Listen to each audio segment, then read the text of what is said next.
Maganda at maaliwalas na kapaligiran, malinaw na tubig, at solid na rock formation ba ang hanap nyo? Tara, samahan nyo kami. Lakbayin natin ang Tinipak River ng General Nakar, Quezon Province. Maliwanag na pala nung umalis kami ng Metro Manila. Kasama ko pala ang tropa ko, si Jap at yung jowa niya. Binabay lang namin ang Marilaki Highway. Dito medyo marami ng rider na umaakyat.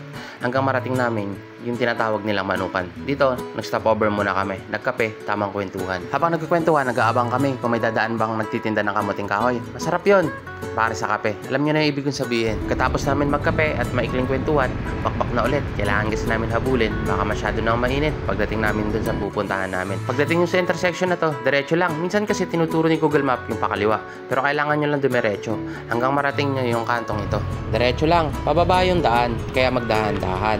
Mag-ingat sa bawat paliko. Huwag magunahan para hindi sumemplang. Baka mamaya, pasundo kayo ni taga-sundo. Pag narating nyo yung daan na to, diretso lang hanggang marating nyo yung pasangang daan. Kailangan nyo umanan. Huwag na kayo dumiretso. Di ko alam kung saan papunta yan. Dito tayo sa tamang daan. Baybayin mo lang ang palusong na daan hanggang marating mo ang checkpoint na to. May naniningil dito pero para lang sa maliligo sa ilog na to. Dahil tayo sa Tinipak River tayo pupunta, hindi na tayo nagbayad. Dumaan tayo sa tulay na kahoy na to. Ang ganda, solid din dito. Kung gusto nyo dito lang kayo sa malapit, huwag na kayo pumunta sa malayo para din na kayo mahirapan. So dahil kami, gusto namin ng konting adventure, doon kami sa Tinipak River. Dito, kailangan mo lang magbayad ng 20 pesos bawat motor. Bayad yon sa pagtawid mo sa tulay. Papunta pabalik na yung 20 pesos. Pagkatapos natin tumawid ng tulay, kailangan natin pumunta ng barangay hall. Kailangan natin mag-register doon para naman na monitor nila yung mga pumapasok. Bago ka makarating ng barangay hall, marami na mag-assist sa'yo dito. Ituturo nila ang tamang proseso. Dahil nakapagtanong na tayo, magbabayad na tayo ng 100 per head para doon sa environmental fee. Tatlo kami, kaya 300 yung binayaran namin dito sa tourism office nila. Pagkatapos namin magbayad dito sa tourism office nila, pinarada pala muna namin yung motor. Doon sa harap ng barangay hall, meron doon paradahan. Safe naman yung paradahan. Nagbabayad ka lang ng 50 pesos bawat motor. Kaya dito na namin iniwan. Pagkatapos namin magparada, pumunta kami ng tour guide office nila. Nagbayad kami ng 500 pesos. Ang tour guide nila, 1:5. So ang tour guide na na-assign sa amin si Kuya Daniel. Solid si Kuya Daniel, napakabait. Ang galing. Pagkatapos yung magbayad, may dalawa kayong option. Maglalakad kayo, or sasakay kayo ng tricycle. Pero masasuggest ko sa inyo, sumakay kayo ng tricycle kasi napakalayo pala ng lalakarin nyo. Ang babayaran nyo sa tricycle, 100 per trip. So dahil tatlo kami, 100 lang papunta. 100 din pabalik. Dahil yung daanan dito, napakalubak. Solid yung mga rider dito o driver dito. Ang gagaling. Dahil sanay na sila sa araw-araw na hanap buhay nila. Challenging yung pagdaan dito. Matakot ka ba? Kasi may umangkas na hindi nyo kakilala. Yung tipong magugulat ka, wala ka namang katabi, pero may katabi ka na. Eh di sana all talaga, hanggang marating na namin yung dulo. Ito pala yung dulo. Yung iba, dito na sila naliligo. Hindi na sila pumupunta sa malayo para hindi na sila mapagod. Ganoon din naman daw. Lalamigin din naman sila pag dito sila maliligo. Dahil tayo, minsan lang tayo makapunta rito, ngayon lang tayo nakapunta rito. Syempre, kailangan natin maranasan yung kakaibang experience. Ika nga, pag may hirap, may sarap. Kaya doon tayo sa mas mahirap para maranasan natin ang gandang sarap. Sa bungad pa lang ng Tinipak River, hindi ka na magsisisi. Grabe, solid. Ang ganda ng tanawin. Iba talaga ang kalikasan. Nakakamanga. Magugulat ka na lang talaga sa mga likha ni Ama. Ito, kailangan doon namin maglakad ng 20 to 30 minutes. Depende na daw po yun kung gaano kayo kasanay o gaano kayo kabilis maglakad.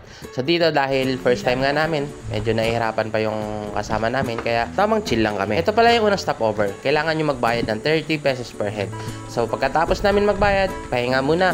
Konting drone shot lang habang nagpapahinga.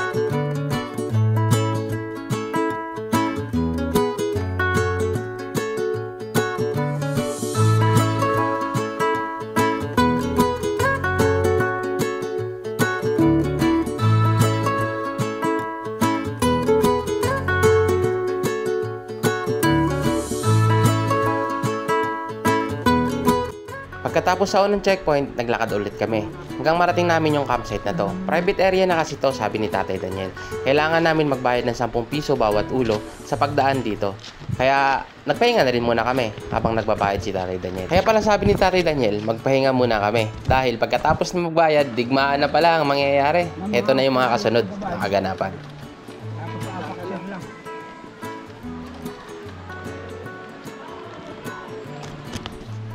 First time ko rin sa ganito. Sa totoo lang, nanginginig din talaga yung tuhod ko. Salamat tayo sa mga lokal na gumawa ng daan na to.